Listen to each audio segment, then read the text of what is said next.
खसूसी रिपोर्ट देखिए हमारे नुमाइंदा नासिर अमीन की।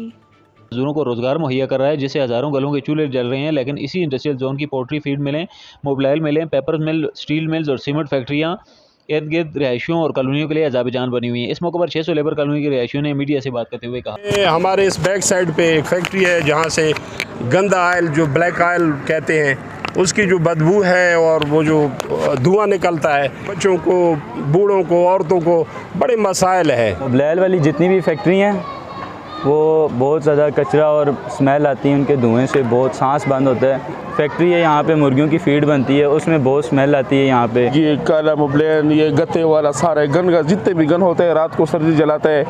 और हमारा कॉलोनी गरीब लोग है, सुबह हम रात को हम कपड़ा लगाए तो सुबह तक कोकाला होता है। ये मेडिकल स्टोर है, रोज़ाना बच्चे आए होते हैं, लेकिन कोई भी इधर इदारे जो हैं वो एक्शन ही नहीं ले रहे।